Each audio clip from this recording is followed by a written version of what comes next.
الله جميعا فقال الضعفاء للذين استكبروا إنا كنا لكم تبعا فهل أنتم مغنون عنا من عذاب الله من شيء قالوا لو هدانا الله لهديناكم سواء علينا أجزعنا أم صبرنا ما لنا من محيص صدق الله مولانا العظيم وصدق رسوله النبي الأمي الكريم ونحن على ذلك لمن الشاهدين والشاكرين والحمد لله رب العالمين.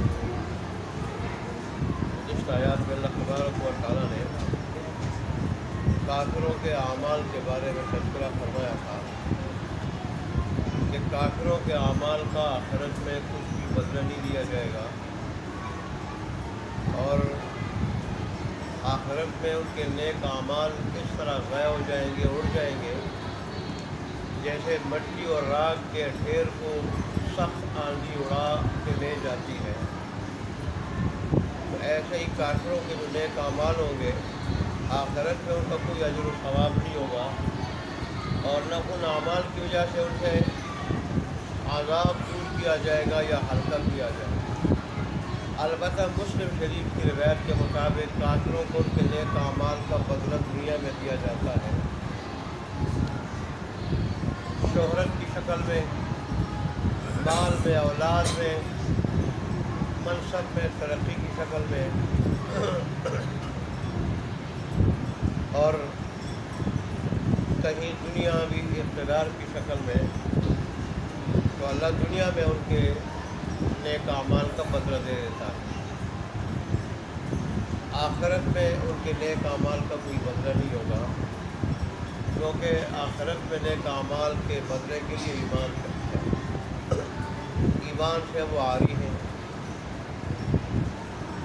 یہ ایمان کی برکت ہے اور ایمان کی خصوصیت ہے، ایمان کی برکات ہے کہ ایمان والے کو نیک اعمال کا بدلہ دنیا میں بھی ملتا ہے، آخرت میں بھی ملتا ہے. اور اصل تو آخرت ہے. یہ دنیا میں ہم صرف آخرت کمانے کے لیے آئے ہیں، آخرت کی زندگی بہتر بنانے کے لیے آئے ہیں. بالکل اسی طرح جیسے دنیا میں کوئی انگلینڈ جاتا ہے، کوئی امریکہ جاتا ہے، کوئی دبئی جاتا ہے تاکہ میری زندگی وہ کھمبا کے اندر یا جہاں کہیں وہ رہتا ہے، اب یہاں رہتے تھے، میں نے یہاں کی مثال کی، وہاں میری زندگی کوئی اچھی بن جائے، میری رہائش اچھی ہو جائے، میرا کھانا پینا اچھا ہو جائے، لباس اچھا ہو جائے، میں کسی کا محتاج نہ بنوں علاج معالجے میں، ضروریات زندگی میں. تو جیسے ہم زندگی اچھی کرنے کے لیے آگے پیچھے پردیس جاتے ہیں تو دنیا مومن کے لیے ہے، پردیس ہے. ہم اس پردیس میں جو رہ رہے ہیں تو آخرت بنانے کے لیے ہماری آخرت کی زندگی اچھی ہو جائے. دنیا تو سامنے ہے تو اس کی اچھائی تو ہمیں نظر آ رہی ہے، اس کے فوائد نظر آ رہے ہیں، اس کی رنگینیاں نظر آ رہی ہیں. لیکن آخرت کے اندر اللہ نے کیا کچھ رکھا ہے؟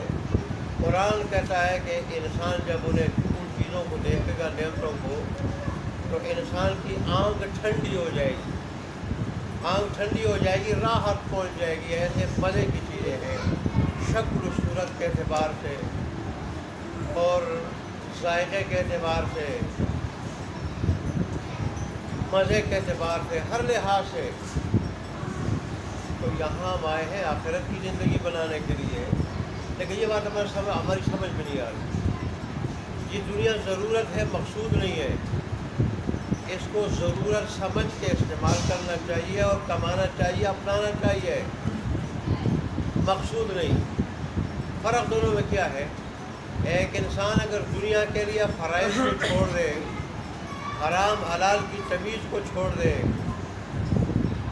اور اللہ تبارک و تعالیٰ اس کے دین کو، ذکر کو، آخرت بنانے کو فراموش کر دے اور دنیا کے پیچھے ایسا لگ جائے مجنون بن کے جیسے کہ وہ دنیا میں دنیا کے لیے آیا ہے تو پھر یہ سمجھے کہ دنیاوی زندگی کا مقصد وہ نہیں اپنا رہا، وہ دنیا کو مقصود سمجھ کے، مقصود اصلی اور منزل مقصود سمجھ کے اس کے پیچھے لگ کے دنیا کو کیا کر رہا ہے، دنیا کو اپنا رہا ہے۔ اور جو اس طرح نہیں بلکہ فرائض بھی پڑھ رہا ہے، آخرت کی تیاری بھی کر رہا ہے، رب کو راضی کر رہا ہے، ذکر و اذکار بھی کر رہا ہے، عبادت بھی کر رہا ہے، تو پھر صرف دنیا کمانا یہ برا نہیں ہے، یہ مذموم نہیں ہے۔ اس حد کے اندر رہتے ہوئے دنیا کمانا کہ فرائض کو چھٹی نہ دے، بات کی وضاحت کر دوں، فرائض کو چھٹی نہ دے، حرام حلال کی تمیز کو نہ چھوڑے، اللہ کے ذکر کو، اللہ کی عبادت کو نہ چھوڑے، اللہ کو اور اللہ کے ذکر کو، آخرت کو نہ بھلائے، وہ اپنی جگہ آخرت اپنی جگہ بناتا جائے کہ کمانے میں حق حلال کی تمیز ہو، عقائد اللہ کے بتائے ہوئے دین کے مطابق عقائد نظریات ہوں، اعمال اللہ تبارک و تعالیٰ کے حکم کے مطابق انجام لے رہا ہو، اس کی زندگی اللہ کے حکم کے مطابق گزر رہی ہو، تو پھر اگر کوئی دنیا کماتا ہے جتنی مرضی کمائے، وہ نہ زہد کے خلاف ہے، نہ وہ دنیا پرست ہے، بلکہ وہ آخر پرست ہے۔ آخرت جب بن رہی ہے، بربادی ہو رہی، تو پھر تو دنیا صحابہ نے بھی بڑی کمائی ہے، حق حلال کی دنیا انہوں نے بھی بڑی کمائی ہے، وہ دنیا کی محبت نہیں، وہ دنیا کی محبت نہیں، وہ زہد کے خلاف نہیں۔ زہد کے خلاف یہ ہے کہ دنیا کو سب کچھ سمجھ کے اس کے لیے آخرت کو، دین کو فراموش کر دے، اللہ تبارک و تعالیٰ کو فراموش کر دے یہ دنیا۔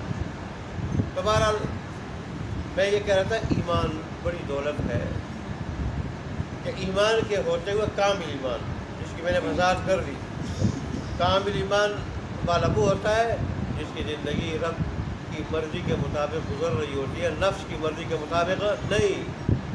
تو یہ جو ایمان والا ہے، اس کو اس کے اعمال کا بدلہ دنیا میں بھی ملتا ہے، آخرت میں بھی ملے گا۔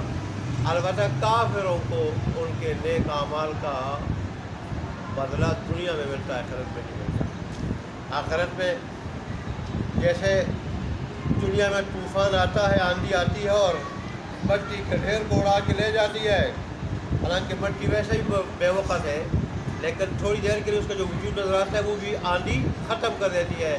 ایسے ہی کافروں کے اعمال سارے ختم ہو جائیں گے، اٹھ جائیں گے۔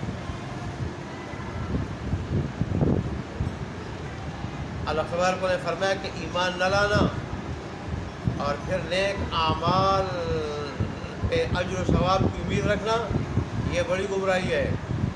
ایمان کے بغیر آخرت میں نیک اعمال پہ اجر نہیں ملے گا، یہ ایمان کا خاصہ ہے۔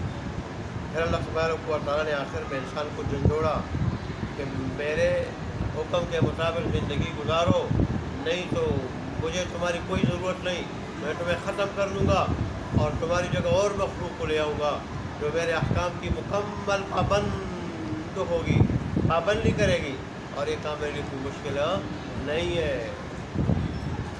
آج کی آیات میں اللہ تبارک و تعالیٰ نے کافروں، مشرکوں اور اللہ کے باغیوں کا جو منظر ہوگا قیامت کے دن، اس منظر کو پیش فرمایا۔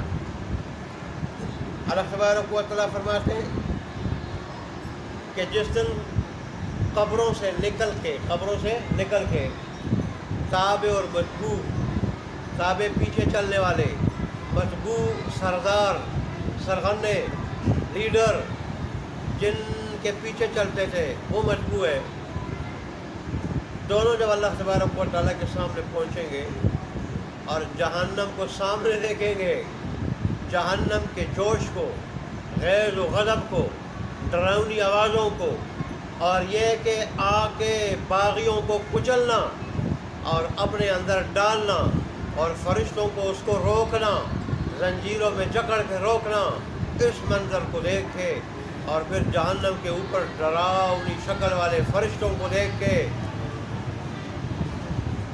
ڈر جائیں گے۔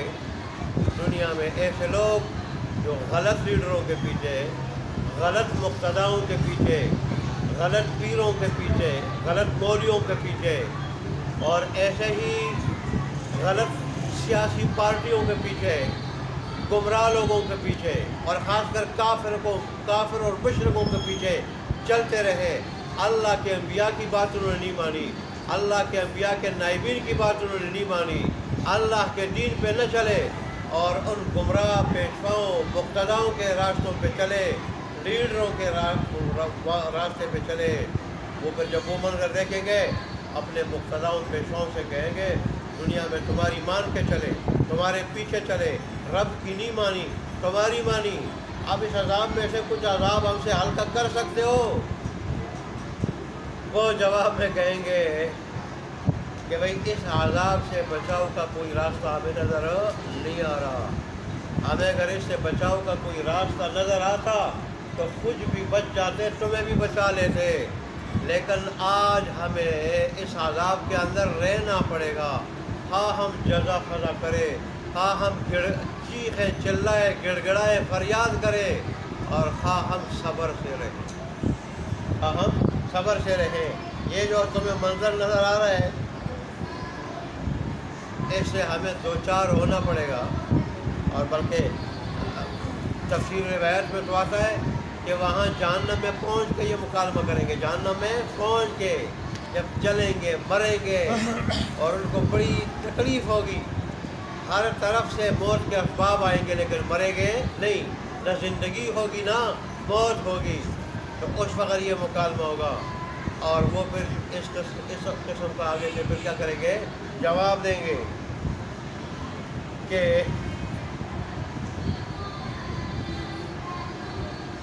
بعض روایت میں آتا ہے، جیسے غالباً امام غزالی رحمۃ اللہ علیہ دیگر نے وہ نقل کی ہے کہ پہلے یہ کہیں کہ چلو آؤ چیختے چلاتے گڑ گڑاتے روتے شاید اللہ کو رحم آ جائے اور ہمیں جہنم سے نکال دے، چنانچہ 500 سال تک چیخیں گے چلائیں گے گڑ گڑائیں گے، اور قرآن کہتے ہیں گدھے کی طرح آواز نکالیں گے، گدھوں کی طرح ایسے آواز نکالیں گے، زفیر کے الفاظ آتے ہیں، زفیر گدھے کی آواز کو کہا جاتا ہے، تو ایسی آوازیں نکالیں گے لیکن کوئی جواب نہیں آئے گا، پھر کہیں گے کہ چلو ابھی صبر کر کے رہتے ہیں، پھر 500 سال تک صبر کر کے خاموشی کے ساتھ گزاریں گے، پھر بھی کچھ نہیں ہوگا، 1000 سال کے بعد جب رب کی طرف سے جواب آئے گا وہ یہی آئے گا کہ دفع و مجھ سے بات تک نہیں کرنا اور اسی عذاب میں ذلیل اور رسوا ہو کے رہو۔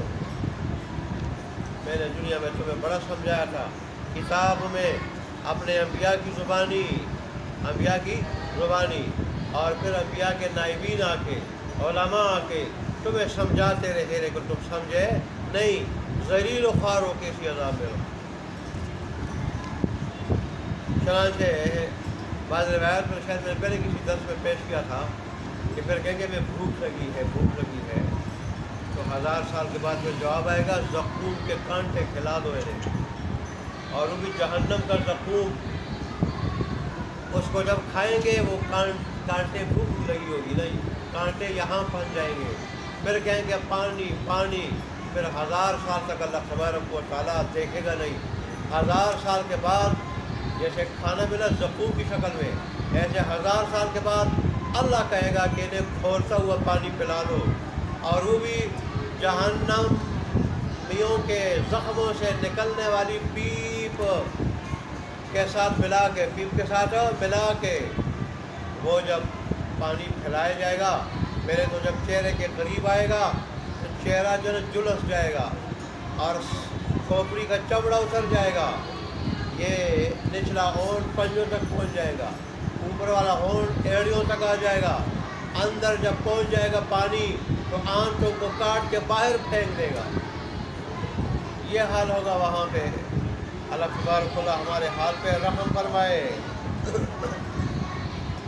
اللہ نے اتنی وعید وعدے ذکر کیے ہمیں سمجھانے کے لیے، عبرت دلانے کے لیے کہ آنکھ بند ہونے سے پہلے سمجھ جائے، لیکن ہم سمجھنے والے نہیں۔ اللہ ہمیں سمجھا دے، دعا مانگے اللہ ہمیں سمجھا دے، جابر کی گھڑی ہوتی ہے اللہ ہمیں سمجھا دے، اللہ ہمیں سمجھنے کی توفیق عطا فرمائے۔ عمل کی توفیق عطا فرمائے۔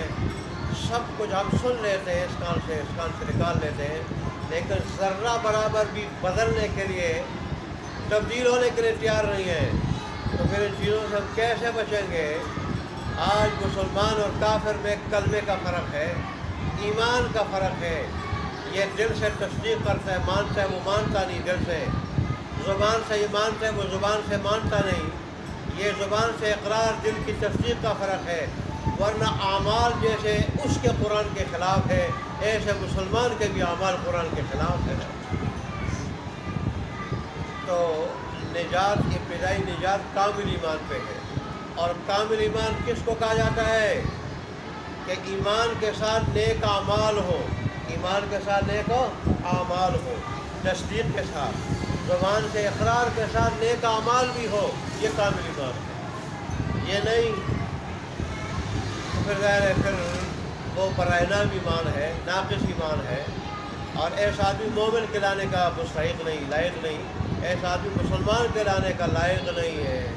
مجھے احادیث کے اندر آیا ہے کہ جھوٹ بولنا منافق کا کام ہے، مسلمان کا نہیں، وعدہ خلافی کرنا منافق کا کام ہے، مسلمان کا نہیں، دھوکہ دینا منافق کا کام ہے، مسلمان کا نہیں، اور ایسے ہی لڑائی کے وقت گالیوں کو اترانا منافق کا کام ہے، مسلمان کا نہیں۔ یہ اللہ اس کے رسول نے چیزیں کیوں بتائی؟ مسلمان کافر و منافقوں کی علامتوں نشانیوں سے بچے، ایمان والوں کی نشانیاں اور خصلتیں اور عادات اور صفات اپنائیں، تاکہ اللہ دنیا بھی اچھی کرے، دنیا میں اللہ پاکیزہ زندگی عطا فرمائے۔ حیات طیبہ جس کو کہتے ہیں، پاکیزہ زندگی، سکون والی، برکت والی، راحت والی، چین والی، عزت والی، غلبے والی، محبوبیت والی، دلوں پہ حکمرانی والی، لوگوں کیا ساری کائنات پہ حکمرانی کرنے والی زندگی اللہ فرمائے، عطا فرمائے دنیا میں اور آخرت میں۔ اللہ تبارک و تعالیٰ موت کے وقت جو پہلی ملاقات ہے رب سے، اس وقت فرشتے خوشخبری سنائے، رب کے پاس جا اس حال میں کہ رب تجھ سے راضی، تو رب سے راضی، اور تو اپنے رب کا سلوک دیکھ لے گا۔ پھر اس بندے کو اتنی جلدی ہوتی ہے، کب ہوگا رب سے میری کیا ہوگی؟ ملاقات ہوگی۔ اور وہاں پھر جب رب کے پاس پہنچتا ہے، رب بھی یہی کہتا ہے، میرا بندہ میں تجھ سے راضی ہوں، تو مجھ سے راضی، اور جا بغیر حساب کتاب کے جنت میں۔ تو اللہ نے یہ صفات اس لیے بتائی قرآن میں، اللہ کے حبیب نے ارشادات میں، ہم ان کو اپنائیں اور غیروں کی صفات سے اپنے آپ کو بچائیں۔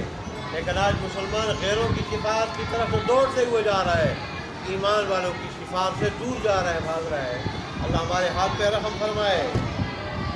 اب ترجمہ دیکھ لیں، جب تقریر ہو چکی، بابا رسول اللہ اور ظاہر ہو جائیں گے للہ، اللہ کے سامنے، میں نے ترجمہ کیا ہے، اور حاضر ہو جائیں گے اللہ کے حضور، اللہ کے حضور، جمیعاً سارے کے سارے، سارے کے سارے اللہ کے حضور حاضر ہو جائیں گے۔ فقال الضعفاء، تو کہیں گے کمزور لوگ، للذین استکبروا، ان لوگوں سے جنہوں نے دنیا میں تکبر کیا تھا، دوسرے الفاظ میں اپنے آپ کو بڑا سمجھا تھا، اپنے آپ کو بڑا سمجھا تھا، بڑا سمجھتے تھے اپنے آپ کو۔ کیا کہیں گے کمزور لوگ؟ اِنَّا كُنَّا لَكُمْ تَبَعًا، بے شک تھے ہم تمہارے واسطے پیروی کرنے والے، تمہارے واسطے تمہاری پیروی کرنے والے، بے شک تھے ہم تمہارے پیچھے چلنے والے، تبعاً پیچھے چلنے والے، تابع کی جمع ہے، تابع کی، تمہارے پیچھے چلنے والے۔ فَهَلْ أَنْتُمْ مُغْنُونَ، بس کیا تم ہو بچانے والے یا ہٹانے والے، ہٹانے والے، عنا ہم سے، من عذاب اللہ، اللہ کے عذاب میں سے، من شیء کچھ، اللہ کے عذاب سے کچھ ہم سے ہٹانے والے ہو، کچھ عذاب ہلکا کرنے والے ہو۔ ادھر تو تم اپنے آپ کو بڑا سمجھتے تھے، اور یوں ظاہر کرتے رہے کہ تمہارے پیچھے جو چلے تو اس کے کیا ہے مزے ہیں. آیا یہاں بھی کوئی ہمیں مزے دلا سکتے ہو؟ کچھ عذاب میں تخفیف دلا سکتے ہو؟ عذاب ہلکا کر سکتے ہو؟ ادھر تو بڑے بنے ہوئے تھے. یہاں کیا ہے تمہارا؟ وہ کیا کہیں گے؟ قالو کہیں گے وہ لو ہدان اللہ،